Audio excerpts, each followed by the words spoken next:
Une quatrième plainte pour agression sexuelle vient d'être déposée contre Coé, informe Le Parisien.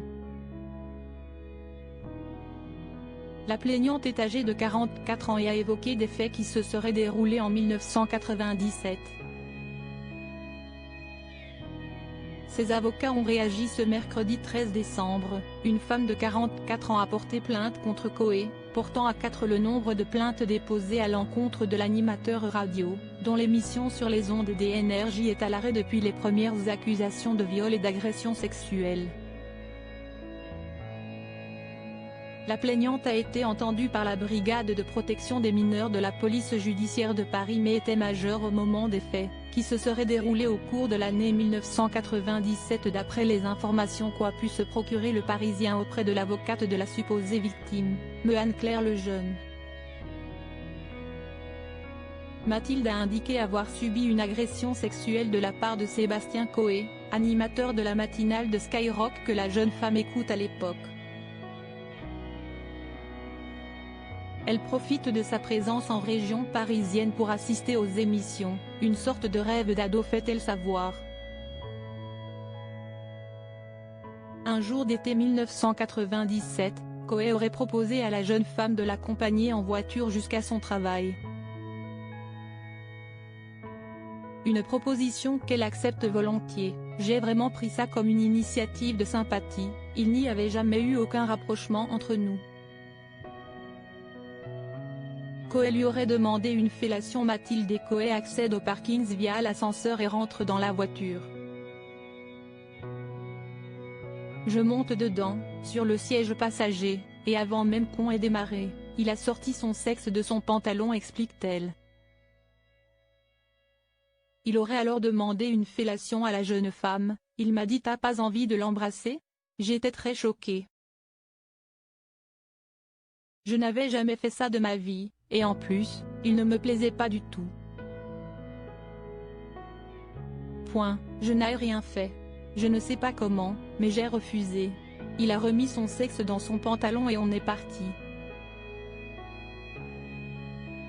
Il ne m'a pas forcé, il n'a pas insisté et il m'a déposé au boulot.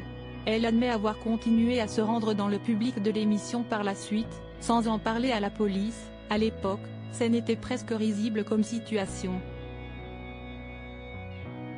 Ça m'a choqué mais on ne parlait pas de viol et d'agression sexuelle. Il aura fallu le scandale MeToo pour que les souvenirs remontent et lui fassent finalement prendre la parole. Je me suis dit que s'il m'avait fait ça, il l'avait sûrement fait à d'autres filles. Si elle a tenté d'interpeller Coé via X, ancien Twitter, Le Parisien confirme avoir trouvé les messages sur le réseau social. Si est finalement en décembre 2021 qu'elle contacte le quotidien sans trouver le courage d'aller au bout de sa démarche. À l'époque, elle cherchait d'autres victimes et n'avait pas eu le courage de se lancer dans une procédure judiciaire, face à des faits prescrits.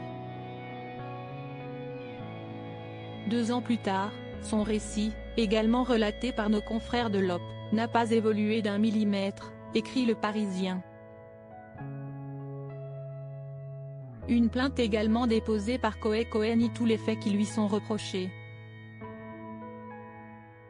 Il clame même être en possession de preuves indiquant qu'il est victime d'une tentative d'extorsion de fonds en bande organisée, pour laquelle il a d'ailleurs déposé plainte.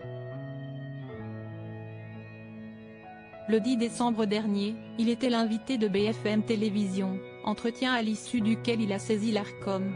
Pour se défendre, je subis ces attaques et ces accusations pour lesquelles je suis évidemment complètement innocent. Je suis en morceaux, je suis dévasté. Je pensais avoir connu des moments durs dans ma vie, j'ai perdu ma mère à 10 ans, mon père à 20 ans. Je pensais que c'était le plus gros combat de ma vie et que globalement à 51 ans. Je pensais que j'avais vécu le plus dur, mais je suis en train de vivre le plus dur. Si est terrible d'être accusé de ce genre de choses. Les avocats de Sébastien Coé, Maître Xavier Autain et Simon Clémenceau, ont réagi ce vendredi 15 décembre au propos de la nouvelle plaignante via un communiqué, indiquant qu'ils ne font que confirmer ce que nous annoncions depuis plusieurs semaines, à savoir la fausseté des accusations contre Sébastien Coé et l'entreprise concertée qui les motive. Notre client réaffirme sa totale innocence des faits dont on l'accuse et continuera à se battre inlassablement pour que la vérité des faits soit établie. En effet, cette nouvelle plaignante serait citée nommément dans la plainte initiale de Sébastien Coe pour harcèlement et cyberharcèlement, datant du 14 novembre 2023. À ce jour, 4 plaintes ont donc été déposées contre Coe mais les supposées victimes seraient 3. Julie, venue témoigner dans Touche pas à mon poste, en aurait déposé 2. À ce jour, Coe clame son innocence. Il reste soutenu par l'équipe de Énergie, qui lui a adressé un message mais aussi par sa fille Ivana et sa compagne Nathalie Dartois. Elle a également pris sa défense sur le plateau de TPMP le 11 décembre. Sébastien Coe reste présumé innocent des faits qui lui sont reprochés jusqu'à la clôture du dossier.